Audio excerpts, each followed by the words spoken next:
ਅਗਲੀ ਗੱਲ ਦੇ ਵੱਲ ਵਧੀਏ ਤੇ ਉਧਰ ਸੁਖਬੀਰ ਬਾਦਲ ਬਾਰੇ ਖਬਰ ਆ ਰਹੀ ਹੈ ਕਿ ਨਵਾਂ ਜਥੇਦਾਰ ਲੱਭ ਰਹੇ ਨੇ ਜੀ। ਦੇਖੋ, ਆਪਾਂ ਪਿਛਲੇ ਦਿਨਾਂ ਤੋਂ ਗੱਲ ਕਰਦੇ ਆ ਰਹੇ ਹਾਂ ਕਿ 328 ਲਾਪਤਾ ਪਾਵਨ ਸਰੂਪ ਦੇ ਮਾਮਲੇ 'ਚ ਜਿਹੜੀ ਜਾਂਚ ਤੁਰੀ ਆ, ਉਹ ਜੀ, ਜਾਂਚ ਜਿਵੇਂ ਅੱਗੇ ਵੱਧ ਰਹੀ ਹੈ, ਉਹ ਸੁਖਬੀਰ ਬਾਦਲ ਤੱਕ ਜਾ ਸਕਦੀ ਆ। ਜੀ। ਜੇ ਉੱਥੇ ਤੱਕ ਜਾਂਦੀ ਹੈ ਤਾਂ ਕੀ ਸੁਖਬੀਰ ਬਾਦਲ ਨੂੰ ਵੀ ਗ੍ਰਿਫਤਾਰ ਕਰਨ ਤੱਕ ਬਾਰੇ ਸਰਕਾਰ ਸੋਚ ਰਹੀ ਹੈ? ਜੀ। ਫਿਰ ਜਦੋਂ ਮੁੱਖ ਮੰਤਰੀ ਨੂੰ ਸਕੱਤਰੇ ਤਲਬ ਕਰਨ ਦਾ ਪਹਿਲੂ ਹੈ ਤਾਂ ਲੱਗਿਆ ਕਿ ਕੀ ਉਸ ਤਰੀਕੇ ਦਾ ਬਦਲ ਹੈ? ਜੀ, ਸਹੀ ਹੈ। ਦੇਖੋ, ਸ਼੍ਰੀ ਅਕਾਲ ਤਖਤ ਸਾਹਿਬ ਸਰਵਉੱਚ ਸਥਾਨ ਹੈ, ਪਰ ਦੂਸਰਾ ਪਹਿਲੂ ਇਹ ਬਿਲਕੁਲ ਸਪਸ਼ਟ ਹੈ ਕਿ ਐਸਜੀਪੀਸੀ ਜਿਹਦੇ ਕੰਟਰੋਲ 'ਚ ਆ, ਉਹਦੇ ਕੰਟਰੋਲ 'ਚ ਜਥੇਦਾਰ ਨੇ, ਤੇ ਜਥੇਦਾਰਾਂ ਨੂੰ ਤੈਅ ਲਾਉਣਾ, ਹਟਾਉਣਾ ਸਭ ਕੁਝ ਅਕਾਲੀ ਦਲ ਬਾਦਲ ਦੇ ਹੀ ਹੱਥ ਹੈ। ਤੇ ਫਿਰ ਇਸੇ ਲਈ ਗਿਆਨੀ ਰਘੁਵੀਰ ਸਿੰਘ ਹੋਰੀ ਕਹਿ ਰਹੇ ਸੀ ਨਾ ਕਿ ਸਾਡਾ ਤਾਂ ਹੁਕਮਨਾਮਾ ਇਸ ਗਲਿਆਰੇ ਤੋਂ ਬਾਹਰ ਨਹੀਂ ਜਾਂਦਾ। ਇਹਦਾ ਅਰਥ ਕੀ ਹੈ? ਤੇ ਤੁਸੀਂ ਉਹਨਾਂ ਨੂੰ ਕੀ ਕਹਿ ਕੇ ਹਟਾਇਆ ਕਿ ਤੁਸੀਂ ਤਾਂ ਕਾਬਲੇ ਨਹੀਂ ਇਸ ਪੋਸਟ ਦੇ। ਉਸ ਤੋਂ ਪਹਿਲਾਂ ਗਿਆਨੀ ਹਰਪ੍ਰੀਤ ਸਿੰਘ ਨੂੰ ਕਿਵੇਂ ਹਟਾਇਆ? ਇਹਨਾਂ ਦੋਵਾਂ ਦੇ ਵਿਚਾਲੇ ਗਿਆਨੀ ਸੁਲਤਾਨ ਸਿੰਘ ਦਾ ਕੋਈ ਮੁੱਦਾ ਤਾਂ ਵੀ ਹਟਾਓ।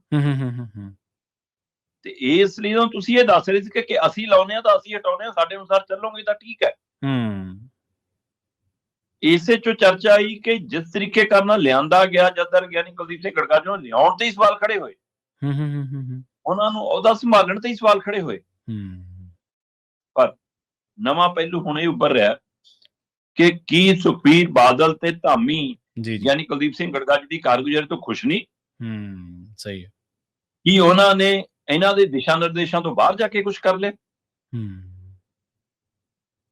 ਪ੍ਰਵੀਨ ਜੀ, ਜਿਹੜੀ ਗੱਲ ਆਪਾਂ ਆਪਣੇ ਦਰਸ਼ਕਾਂ ਸਾਹਮਣੇ ਰੱਖਣ ਲੱਗੇ ਆ ਨਾ, ਉਹਦਾ ਜਵਾਬ ਜਾਂ ਤਾਂ ਜਥੇਦਾਰ ਸਾਹਿਬ ਦੇ ਸਕਦੇ ਨੇ, ਠੀਕ ਹੈ, ਜਾਂ ਐਸਜੀਪੀਸੀ ਦੇ ਮੁਖੀ ਧਾਮੀ ਦੇ ਸਕਦੇ ਨੇ, ਜਾਂ ਫਿਰ ਸੁਖਬੀਰ ਬਾਦਲ ਦਾ। ਠੀਕ ਹੈ।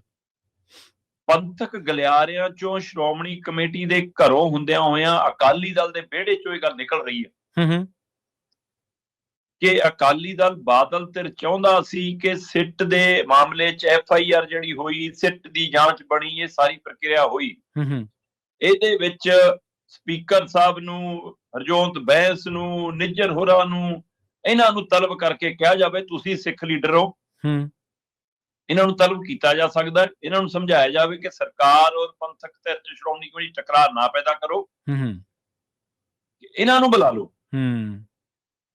ਤੇ ਕਹਿੰਦੇ ਕਿ ਇਹ ਵਕਤ ਗਿਆਨੀ ਕੁਲਦੀਪ ਸਿੰਘ ਗੜਗੱਜ ਤੋਂ ਖੁੰਝ ਗਿਆ, ਜਾਂ ਉਹਨਾਂ ਨੇ ਖੁਝਾਤਾ, ਇਹਦੇ ਕਾਰਨ ਡਾਇਨਾਸੌਰ ਗੁੱਸੇ ਹੋ ਗਿਆ। ਅੱਛਾ। ਤੇ ਜਦੋਂ ਗੁੱਸੇ ਹੋਇਆ ਤੇ ਕਹਿੰਦੇ ਫਿਰ ਤੁਸੀਂ ਆਪ ਹੀ ਦੱਸ ਕੇ ਹਟਿਓ ਕਿ ਪਹਿਲਾਂ ਜਥੇਦਾਰਾਂ ਨੂੰ ਘਰੇ ਬੁਲਾ ਕੇ ਜਿਹੋ ਜਿਹੇ ਹੁਕਮ ਚਾੜਦੇ ਰਹੇ ਨੇ। ਸਹੀ ਹੈ। ਅੱਜ ਕੱਲ੍ਹ ਚੱਲ ਟੈਕਨੋਲੋਜੀ ਦਾ ਯੁੱਗ ਹੈ, WhatsApp ਕਾਲ ਮਿਲਾ ਲਓ, ਇੱਕ ਹੋਰ ਪਤਾ ਨਹੀਂ ਕਿਹੜੀ ਫੇਸ ਕਾਲ ਹੁੰਦੀ ਹੈ, ਕੀ ਹੁੰਦੀ ਹੈ, ਹੈਨਾ, ਉਹ ਰਿਕਾਰਡ 'ਚ ਨਹੀਂ ਆਉਂਦੀ ਜੀ, ਉਹ ਮਿਲਾ ਲਓ। ਕਹਿੰਦੇ ਕਿ ਇਹੋ ਜਿਹੀਆਂ ਕਾਲ ਕੁਲ ਕਰ ਲੈਂਦੇ ਨੇ ਅੱਜ ਕੱਲ੍ਹ, ਫਿਰ ਐਂ ਸਰ ਜਾਂਦਾ। ਸੋ ਇੱਥੋਂ ਤੱਕ ਚਰਚਾ ਤੁਰੀ ਕਿ ਉਹ ਨਾਰਾਜ਼ਗੀ ਜਥੇਦਾਰ ਤੇ ਕੱਢੀ ਗਈ, ਕਹਿੰਦੇ ਜੀ। ਤੇ ਇਸ ਲਈ ਜਿਹੜੇ ਨਿਯੁਕਤ ਕਰਦੇ ਨੇ ਉਹਨਾਂ ਨੂੰ ਖੁਸ਼ ਕਰਨ ਦੇ ਚੱਕਰ 'ਚ ਮੁੱਖ ਮੰਤਰੀ ਨੂੰ ਕਹਿੰਦੇ ਆਪ ਮਹਾਰੇ ਜਥੇਦਾਰ ਨੇ ਸਕੱਤਰੇ ਤਲਬ ਕਰ ਲਿਆ ਕਿ ਲਓ ਤੁਸੀਂ ਮੰਤਰੀਆਂ ਨੂੰ ਕਹਿੰਦੇ ਆਪਾਂ ਉਹਨਾਂ ਦਾ ਵੀ ਸਿਰਾ ਤਲਬ ਕਰ ਲਿਆ ਨੇ, ਸ਼ਾਇਦ ਇਹਦੇ ਨਾਲ ਡਾਇਨਾਸੌਰ ਖੁਸ਼ ਹੋ ਜਾਵੇ। ਜੀ ਸਹੀ ਹੈ। ਪਰ ਕਹਿੰਦੇ ਸਲਾਹਕਾਰਾਂ ਨੇ ਦੱਸਿਆ ਕਿ ਤਾਂ ਉਲਟਾ ਪੰਗਾ ਪਾ ਲਿਆ ਜੀ, ਹਰ ਥਾਂ ਭੰਡ ਦਾ ਰੋਜ਼ ਆਪਾਂ ਪਹਿਲਾਂ ਹੀ ਗੱਲ ਕਰਦੇ ਆਏ ਹਾਂ, ਤੇ ਉਹ ਤਾਂ ਜੀ ਸਾਨੂੰ ਉਲਟਾ ਨਾ ਮਹਿੰਗਾ ਪੈ ਜਾਵੇ, ਕਿਤੇ ਪੁਰਾਣੀਆਂ ਬੇਅਦਬੀ ਵਾਲਾ ਮਸਲਾ ਵੀ ਉੱਭਰ ਆਉਣਾ ਜੀ, ਆਹ ਵੀ ਉੱਭਰ ਆਉਣਾ ਜੀ, ਸਾਰਾ ਕੁਝ ਮੁੜ ਕੇ ਉੱਭਰ ਜਾਣਾ ਜੀ, ਆਪਾਂ ਤਾਂ ਮੁੜ ਕੇ ਘਿਰ ਗਏ। ਉਹ ਘਿਰਦਾ ਦਿਖ ਵੀ ਰਿਹਾ ਅਕਾਲੀ ਦਲ, ਬੇਸ਼ੱਕ ਮਾਨ ਦਲ ਮਤਲਬ ਜਿਹੜਾ ਸ਼੍ਰੋਮਣੀ ਅਕਾਲੀ ਦਲ ਦੇ ਸਾਹਮਣੇ ਹੁਣ ਸੱਤਾਧਾਰੀ ਧਿਰ ਦਾ ਦਲ ਖੜਾ ਹੈ, ਆਮ ਆਦਮੀ ਪਾਰਟੀ ਮਾਨ ਦਲ ਜੀ, ਇਹਦੇ ਉੱਤੇ ਸਵਾਲ ਉੱਠ ਰਹੇ ਸੀ ਕਿ ਇਹਦਾ ਤਰੀਕਾਕਾਰ ਸਹੀ ਨਹੀਂ ਹੈ ਮੁੱਖ ਮੰਤਰੀ ਦਾ ਬੋਲਣ ਦਾ। ਪਰ ਉਹਨੂੰ ਤਲਬ ਕਰਕੇ ਮਰਿਆਦਾ ਦਾ ਸਵਾਲ ਵੀ ਖੜਾ ਹੋ ਗਿਆ ਜੀ, ਬਦਲਾਖੋਰੀ ਦਾ ਸਵਾਲ ਵੀ ਖੜਾ ਹੋ ਗਿਆ, ਹੈ ਜੀ, ਕੱਢਣ ਦਾ ਸਵਾਲ ਵੀ ਖੜਾ ਹੋ ਗਿਆ, ਸਿੱਟ ਦੇ ਮਾਮਲੇ ਦੇ ਉੱਤੇ ਕ੍ਰਾਸ ਕੇਸ ਜਿਵੇਂ ਬਣਦਾ ਹੁੰਦਾ ਕਿ 57 ਬਣਾ ਲਓ ਦੋਵਾਂ ਤੇ, ਉਵੇਂ ਦਾ ਮਸਲਾ ਖੜਾ ਹੋ ਗਿਆ। ਉਹ ਵੀ ਸਹੀ। ਇਹ ਸਾਰੇ ਮਸਲਿਆਂ ਦੇ ਵਿੱਚ ਹੁਣ ਇਹ ਗੱਲ ਉੱਭਰ ਆਈ ਕਿ ਜਥੇਦਾਰ ਯਾਨੀ ਕੁਲਦੀਪ ਸਿੰਘ ਗੜਗੱਜ ਨੇ ਆਪਣੇ ਆਪ ਤਾਂ ਨਹੀਂ ਇਹ ਪੈਂਤੜਾ ਲੈ ਲਿਆ,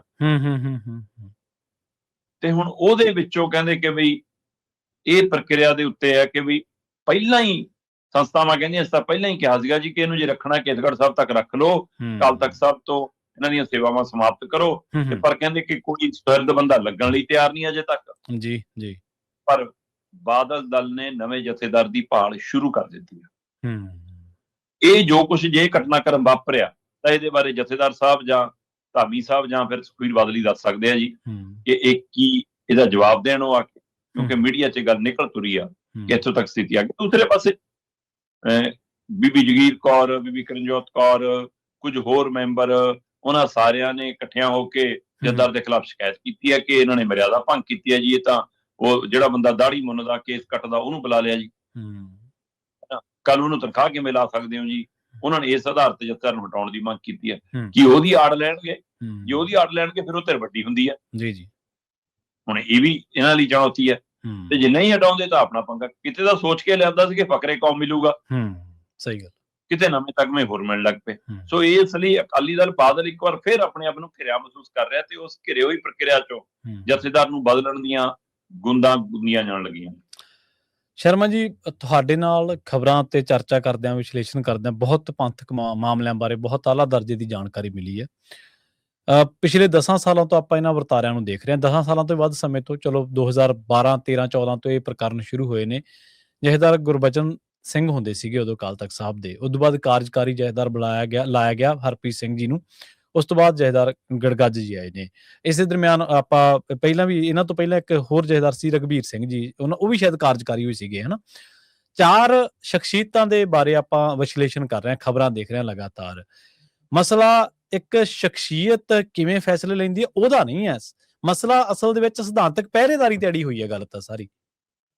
ਬਿਲਕੁਲ, ਚਲੋ ਪਹਿਲਾਂ ਤਾਂ ਇਹ ਹੈ ਕਿ ਉਹ ਆਪਣੇ ਵਿਵੇਕ ਚੋਂ ਫੈਸਲੇ ਲੈ ਰਹੇ ਨੇ ਕਿ ਉਹਨਾਂ ਨੂੰ ਸਕ੍ਰਿਪਟਡ, ਜਿਵੇਂ ਆਪਾਂ ਸਕ੍ਰਿਪਟਡ, ਜੀ ਜੀ, ਬਿਲਕੁਲ ਬਿਲਕੁਲ, ਬੈਠਣ ਨੂੰ ਮੁੱਖ ਮੰਤਰੀ ਦੇ ਉਹਦੇ ਤੇ ਉਹ ਬੈਠਾ, ਪਰ ਫੈਸਲੇ ਕੇਜਰੀਵਾਲ ਲੈਂਦਾ। ਬੈਠਣ ਨੂੰ ਮਤਲਬ ਗਿਆਨੀ ਰਘਬੀਰ ਸਿੰਘ ਸੀ, ਗਿਆਨੀ ਹਰਪ੍ਰੀਤ ਸਿੰਘ ਸੀ, ਹੁਣ ਗਿਆਨੀ ਕੁਲਦੀਪ ਸਿੰਘ ਗੜਗੱਜ ਹੈ ਨਾ, ਜਾਂ ਉਹ ਤੋਂ ਪਹਿਲਾਂ ਸੀ ਜਥੇਦਾਰ ਜਦੋਂ ਡੇਰੇ ਵਾਲਾ ਮਾਮਲਾ ਆਇਆ, ਗਿਆਨੀ ਗੁਰਬਚਨ ਸਿੰਘ ਵਾਲਾ ਮੁੱਦਾ ਹੈ, ਉਹ ਸਾਰੇ ਮਾਮਲਿਆਂ ਦੇ ਵਿੱਚ ਫੈਸਲੇ ਕੌਣ ਲੈ ਰਿਹਾ ਸੀ? ਹਾਂਜੀ, ਮੇਰਾ ਕਹਿਣ ਤੋਂ ਭਾਵ ਇਹ ਸੀ ਲੰਬੀ ਚੋਂ ਨਿਕਲ ਰਹੇ ਸੀ ਫੈਸਲੇ, ਬਾਦਲ ਪਿੰਡ ਦੇ ਘਰੋਂ ਨਿਕਲ ਰਹੇ ਸੀ ਫੈਸਲੇ, ਚੰਡੀਗੜ੍ਹ ਦੀ ਸਰਕਾਰੀ ਕੋਠੀ ਚੋਂ ਨਿਕਲ ਰਹੇ ਸੀ। ਕੌਣ ਕਰ ਰਿਹਾ ਸੀ ਫੈਸਲੇ? ਬਿਲਕੁਲ, ਮੇਰਾ ਫੈਸਲਾ ਕਰਨ ਵਾਲੀ ਹੋਰ ਹੈ, ਤੇ ਜਾਂ ਉਹਨਾਂ ਨੂੰ ਖੁਸ਼ ਕਰਨ ਦੇ ਲਈ ਕੁਝ ਫੈਸਲੇ ਅਜਿਹੇ ਹੋ ਜਾਂਦੇ ਨੇ ਜਿਹੜੇ ਫਿਰ ਕੌਮ ਦੇ ਲਈ ਮੁਸ਼ਕਲ ਖੜੇ ਬਣਦੇ ਨੇ, ਤਾਂ ਫਿਰ ਸੋਚਣ ਦੀ ਲੋੜ ਹੈ ਕਿ ਅਸੀਂ ਮਰਿਆਦਾ ਨੂੰ ਵੀ ਢਾਲ ਲਾ ਰਹੇ ਹਾਂ, ਅਸੀਂ ਅਕਾਲ ਤਖਤ ਸਾਹਿਬ ਦੇ ਰੁਤਬੇ ਨੂੰ ਵੀ ਉਸ ਥਾਂ ਤੇ ਬੈਠ ਕੇ ਆਪ ਹੀ ਛੋਟਾ ਕਰਨ ਦੀ ਕਵਾਇਦ ਚ। ਇਹ ਕੋਤਾਹੀਆਂ ਕੌਣ ਕਰ ਰਿਹਾ? ਜੀ ਜੀ, ਬਿਲਕੁਲ। ਇਸ ਨੂੰ ਦਰੁਸਤ ਕਰਨ ਦੇ ਲਈ ਮਤਲਬ ਕਿ ਰੋਲ ਨਿਭਾਉਣ ਦੀ ਲੋੜ ਹੈ। ਸ਼੍ਰੋਮਣੀ ਕਮੇਟੀ ਦੇ ਮੈਂਬਰ ਜਿਹੜੇ ਚੁਣੇ ਹੋਏ ਨੇ, ਉਹ ਵੀ ਸ਼੍ਰੋਮਣੀ ਕਮੇਟੀ ਦੀ ਚੋਣ ਦੀ ਮੰਗ ਨਹੀਂ ਕਰਦੇ। ਸਹੀ ਹੈ। ਜੇ ਸ਼੍ਰੋਮਣੀ ਕਮੇਟੀ ਸਿੱਖ ਜਮਾਤ ਦੀ ਸਮੁੱਚੀ ਮਤਲਬ ਨੁਮਾਇੰਦਗੀ ਕਰੇ ਤਾਂ ਸਥਿਤੀ ਬਦਲ ਸਕਦੀ ਜੀ। ਜਦੋਂ ਇੱਕ ਪਰਿਵਾਰ ਦੀ ਨੁਮਾਇੰਦਗੀ ਕਰਨ ਲੱਗ ਜਾਂਦੀ, ਫਿਰ ਸਵਾਲ ਖੜੇ ਹੁੰਦੇ ਨੇ, ਫਿਰ ਚੁਣੌਤੀਆਂ ਸਾਹਮਣੇ ਆਉਂਦੀਆਂ। ਬਿਲਕੁਲ, ਮੇਰਾ ਕਹਿਣ ਤੋਂ ਭਾਵ ਇਹੀ ਸੀ ਨਾ ਕਿ ਮਸਲਾ ਇੱਕ ਵਿਅਕਤੀ ਵਿਸ਼ੇਸ਼ ਦਾ ਨਹੀਂ ਹੈ, ਮਸਲਾ ਇੱਕ ਸ਼ਖਸੀਅਤ ਵਿਸ਼ੇਸ਼ ਦਾ ਵੀ ਨਹੀਂ ਹੈ, ਮਸਲਾ ਸਿਆਸੀ ਰਿਮੋਟ ਕੰਟਰੋਲ ਦਾ ਅਸਲ ਦੇ ਵਿੱਚ।